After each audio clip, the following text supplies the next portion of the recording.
She looked me dead in the eye and said, "If you don't want to be quoted, don't worry. You won't be in the yearbook." She thought that was a punishment. What she didn't know was that she just declared war on the most stubborn, detail-obsessed 16-year-old in that school. And for the next 2 years, I was going to be in every single photo she couldn't stop me from being in.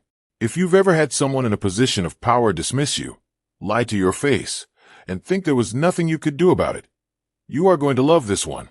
This is a story about a fabricated quote, a petty school administrator, and a quiet kid who found the one loophole she never saw coming. Hit like, subscribe, and settle in, because this is one of the most satisfying slow-burn revenge stories we've ever covered. Picture your average American high school. Nothing dramatic. No bullies shoving kids into lockers. No dramatic love triangles.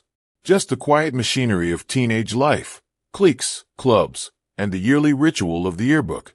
And at the center of that machinery sat one woman, the yearbook advisor. We'll call her Ms. Holloway. Ms. Holloway had run the yearbook program for years. She had a system. She had a routine. And like a lot of people who've been doing the same job for a long time, without anyone checking their work, she'd found ways to cut corners that made her life easier. And she didn't much care who that hurt. Here's the thing about this particular school's yearbook. It never came out with the school year. It came out in the dead of summer, timed perfectly to sneak in end-of-year events so the school could qualify for state and regional publishing awards, which meant nobody actually got their yearbook until the first week of the following school year. Freshmen signed their yearbooks as sophomores. Sophomores signed as juniors. And seniors just never got the chance at all. They graduated and walked away, never holding the one physical object that was supposed to capture their entire high school experience. Everyone hated it. Everyone accepted it. That's just how things were. Our protagonist, let's call her Jenna, because every good story needs a name, was a quiet kid, involved in a dozen different clubs, generally well-liked, definitely not the type to start fights.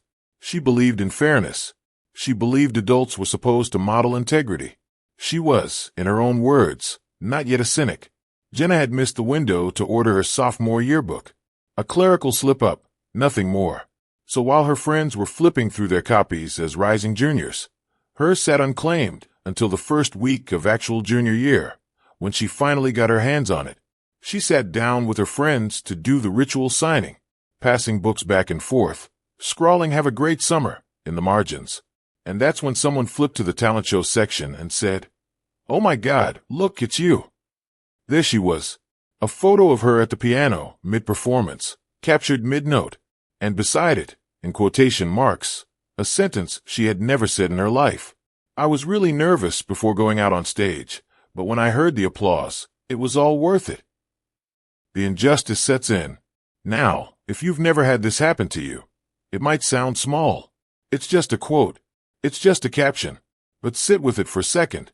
Imagine opening a permanent, printed, distributed record of your life.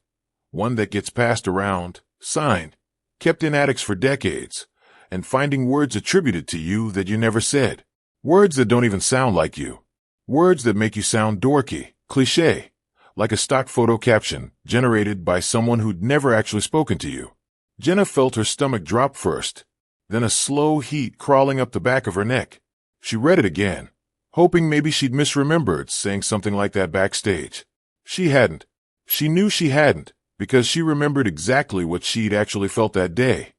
The sweat on her palms, the specific dread of hitting a wrong note in front of 200 classmates. Nothing about applause making it worth it. That was a lie. A small, stupid, forgettable lie to everyone except her. And here's the part that made it worse. This wasn't a heat-of-the-moment slight from a classmate.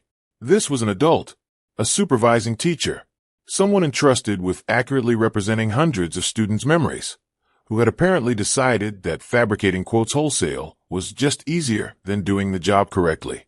Jenna wasn't the confrontational type. She didn't slam books. She didn't storm anywhere. But something in her, that stubborn belief in fairness, in truth, in someone being accountable, pushed her feet down the hallway toward the yearbook office before she'd even fully decided to go. The confrontation. She knocked. Ms. Holloway looked up from a stack of proofs, mildly annoyed at the interruption. Jenna, still working up the nerve, explained the situation as calmly as she could. She wasn't trying to start a fight. She just wanted acknowledgement. She wanted to hear, "Oh, that shouldn't have happened. I'll make sure it doesn't happen again." Instead, Ms. Holloway's expression didn't even flicker with guilt. She said flatly, like this was obvious, that yes, she made up quotes for students. All the time. Because, and this is close to verbatim, it's too hard and too much work to get real quotes from teenagers. Let that sink in. Not an apology. Not even a defense dressed up as an excuse. Just a shrug. A confession that the quotes in the yearbook, the ones meant to represent real students' real voices, were, at least in part, fiction. Manufactured. A shortcut dressed up as journalism.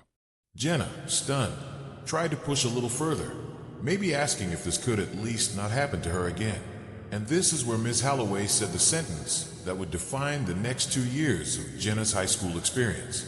If you don't want to be quoted in the yearbook, don't worry about it.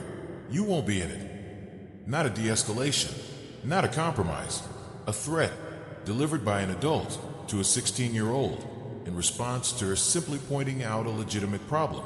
Jenna walked out of that office with her ears ringing. She wasn't naive anymore, not about this anyway. She understood immediately what had just happened. She'd been marked, blacklisted from candid photography for the rest of her high school career by someone with total editorial control and zero accountability. Here's where a lot of people would just fold. Chalk it up to, well, that's unfair, but what can you do? And for a while, Jenna genuinely believed there was nothing she could do.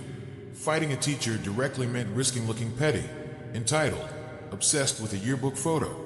Exactly the kind of thing that gets you labeled difficult without actually fixing anything. But somewhere between the anger and the resignation, Jenna's brain did something quietly brilliant. She realized Ms. Holloway's threat had a very specific, very exploitable limitation. Candid photos? Sure, those were entirely at the discretion of whoever was walking around with a camera, and that person answered to Ms. Holloway. Untouchable. But posed group and club photos? Those were scheduled, structured. Every club got a designated day, a designated photographer, and a line of students arranged on the bleachers. And critically, nobody was cross-checking rosters against faces in that lineup. The photographer's job was to show up, arrange bodies, and click the shutter, not to verify membership. Jenna was already an active member of a genuine handful of clubs, legitimately entitled to be in those photos. But she also helped out with several others informally. And beyond that, there were clubs with advisors so disengaged they wouldn't notice an extra kid in a group of 30 if she walked up and stood there with a straight face. The plan formed almost like a dare between Jenna and her friends. How many club photos could she get into? Not through deception exactly. She wasn't lying about being a real, present, contributing part of the school. She was simply making herself impossible to fully erase. Over her junior and senior years, Jenna quietly, methodically inserted herself into photo after photo. The chess club, the volunteer group she occasionally helped table for, the academic team she'd guest attended twice, clubs whose members thought the whole thing was hilarious and happily shuffled over to make room for her in the lineup. And on the joke, treating it like a shared act of quiet rebellion. And every single time she climbed those bleachers, took her spot, adjusted her collar for the camera, she made absolutely sure Ms. Holloway saw her doing it. A polite wave, a cheerful hello Ms. X. Nothing hostile, nothing that could be reported or punished. Just a calm, unbothered, present teenager showing up again and again and again in a yearbook that was supposed to have erased her. By the end of 2 years, Jenna estimates she appeared in dozens of club and group photos. Not one candid shot. Ms. Holloway made good on that particular threat, but flipped through those junior and senior yearbooks, and Jenna's face is scattered across page after page, impossible to fully scrub out without redesigning half the book.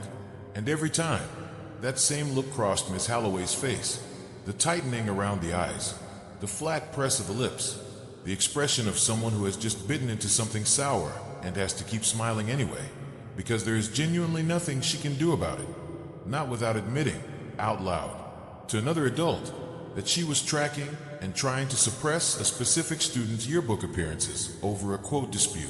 That's not a hill anyone wants to defend in front of a principal. Jenna never raised her voice, never wrote a formal complaint, never got in trouble once. She simply refused to disappear. There's something deeply satisfying about a revenge story with no yelling, no vandalism, no dramatic showdown. Just a teenager who got told, "You don't matter enough to be represented accurately," and responded by making herself impossible to ignore. Sometimes the sweetest justice isn't about winning an argument. It's about refusing to let someone else's pettiness define your story. If this story gave you a little bit of quiet, petty satisfaction, smash that like button and drop a comment. What's the most satisfying, non-dramatic revenge you've ever pulled off? And if you want more stories like this, people getting exactly what they deserve without ever raising their voice, subscribe, because we've got plenty more where this came from.